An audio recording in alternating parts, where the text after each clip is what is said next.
பட்டு கொஞ்சம் அமைதியா இருக்குதுங்க. ஏன் சித்தி, ஏன் அவனை பேச விடுங்க. நீங்க எதுக்கு தலையிடுறீங்க? என்ன நடந்துச்சுன்னு எனக்கு தெரியணும். எனக்கு உலகத்தில் வந்து சொன்னது. நான் வீட்டுக்கு வந்தேன்னா பட்டு அம்மா சொன்ன பேச்சையும் கேட்கணும். சரி பட்டு, நீ எதுவும் சொல்ல வேணாம். நான் வீட்டில் போய் நான் கேட்டுக்கிறேன். நீ எதுக்கு ஃபீல் பண்ணாத.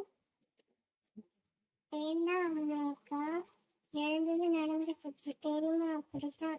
நீங்க விடுங்க சொல்லி.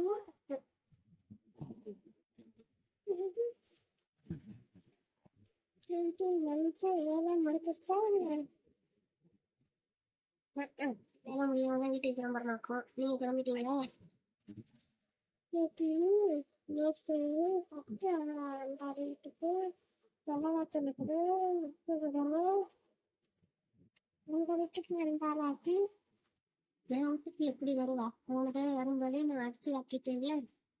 அதானே பிள்ளைகளை விட்டு உப்பு பிடி சக்கரை போடணுவா சொல்லி சொல்லி எல்லாத்தையும் யோசி வாங்கி சம்பாதிச்சிடடி.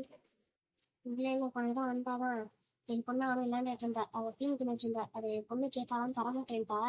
அதனால அடிச்சு நினைவு வராதுன்னு சொல்லிட்டு அப்படியே உங்க அத்தாட்ட போட்டு விட்டு பாடுங்க.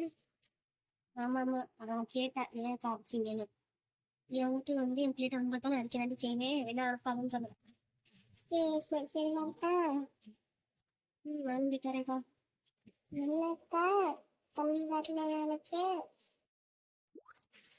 நேற்று வள்ளி சொல்லாம கொள்ளாம பின்னாடி வருமாமா. ஏன் நான் வரேன்னு சொல்லிட்டு வரணுமா? தெரியும். தேனி எருடி சம்பளம் ஓவரா சொல்ல போறா. உனக்கு இதேதான் வேலை. நேற்று என்ன கேட்டிருக்க? பின்னாடி வள்ளி ரொம்ப சின்ன போறா, எவ்வளவு சம்பளம் தேனி கேட்டிருக்க.